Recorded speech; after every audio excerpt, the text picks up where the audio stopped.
इस वीडियो की शुरुआत से पहले मेरे बाबा को, मेरे गुरु को कोटि कोटि प्रणाम, जिनकी प्रेरणा से ही ये वीडियो बनी है। मेरे गुरु के शब्द ही मेरी वाणी के माध्यम से आप सब तक पहुंच रहे हैं। आज का विषय है जीवन और मुश्किलें। जिंदगी एक ऐसा अध्याय है जिसकी कोई सीमा नहीं है। ये नित्य है, निरंतर है।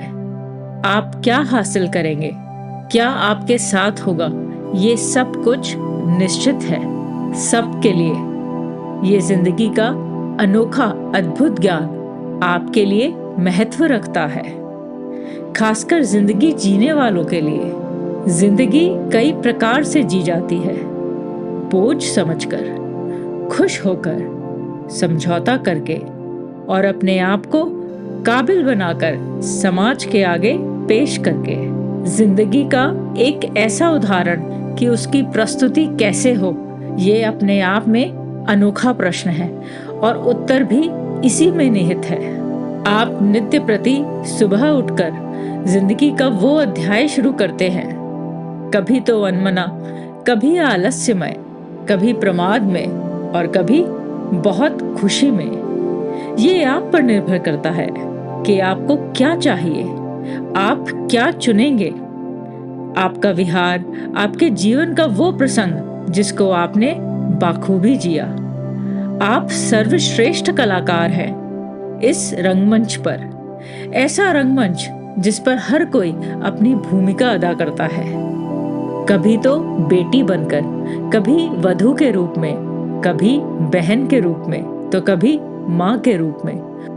क्या सुंदर आयाम है ये, कितनी सुंदरता से इसको वर्णित किया गया, जीवन के तमाम रंग रूप। लेकिन इसके साथ मुश्किलों का दौर कि कैसे करना होगा, मैं क्या करूं, कहां से शुरू करूं, कैसे चलेगा, कब इसको खत्म करना है, कैसे होगा। आपके सामने एक बवंडर आपको इर्द गिर्द घेर लेता है, क्योंकि तत्क्षण कोई फैसला लेने में विचारहीन हो जाने तक आदमी परेशान हो जाता है।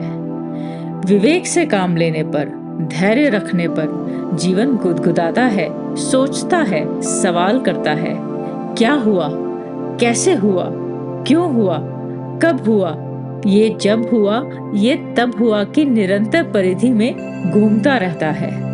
किसी भी व्यक्ति से अगर ये सवाल किया जाए कि आप कैसे हैं, तो अधिकतर उत्तर होता है कि मैं तो बहुत परेशान हूँ। क्या परेशानी है? क्योंकि उसकी परेशानियों का आलम कभी ना खत्म होने वाली श्रृंखला में जुड़ गया है। उसकी एक कड़ी हम और आप भी हैं। सोच कर देखिए, इन मुश्किलों का दायित्व किस पर है? आपकी अपनी महत्वाकांक्षा, आपका अपना रुतबा, आपका अपना अपने लिए जीना, औरों के लिए सोचना।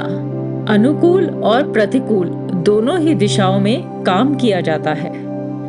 इस रफ्तार में हर कोई चल रहा है, कोई धीमी गति से। ये वक्त का कारवां है जो धीरे धीरे चल रहा है।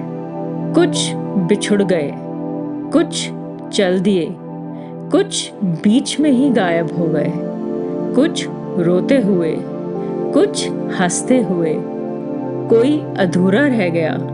मुड़ के देखा तो कोई साथ के लिए नजरें दिखाई, क्या किया, कितना कोई साथ चला।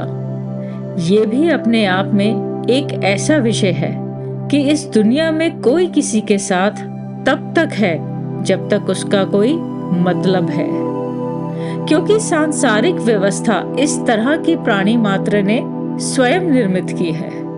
कितने स्वच्छंद विचार होंगे, कौन जानता है। आप स्वयं क्या हैं? बहुत बेहतरीन इंसान। लेकिन दूसरे का आंकलन कैसे किया? अरे नहीं नहीं, इसमें तो कोई खास बात नहीं है, इसमें तो अकल ही नहीं है, ये तो बेवकूफ है। गलत। क्या आपने कभी उस आदमी का विश्लेषण किया? फिर कैसे आपने उसे ऐसी उपाधियां दे दी? समझिए, रुकिए, सोचिए, उस आदमी की भी छुअन अंदर की। आपने जरा सा कंधे पर हाथ रखा, उसने पलटकर आपको देखा। मेरी मुश्किलें ये हैं, सुनाई है उसने आपको, आप तंग हुए, बेफिक्र हो गए, मुझे इससे क्या लेना देना। ये भी तो ऐसी व्याख्या है, मुश्किलें हैं, आपने हल नहीं की, आपने ढाढ़स भी नहीं दिया, आपने ये भी नहीं कहा कोई बात नहीं, सब अच्छा होगा। कितने लोग ये बात कहते हैं। ठुकराइए मत किसी को, सुनिए, क्या पता उसके भीतर का जज्बा जलवा किस तरह आपके सामने प्रस्तुत हो। वो साझा करता है आपसे अपने जीवन का कोई ऐसा प्रसंग, कुछ ऐसा बोझ जिसको सिर्फ सुनने मात्र से ही वो हल्का हो जाएगा। प्रयास करके देखें, समझ आएगी जिंदगी हमें और आपको। शेष फिर। अपना ख्याल रखें। Speak to you soon. Bye bye.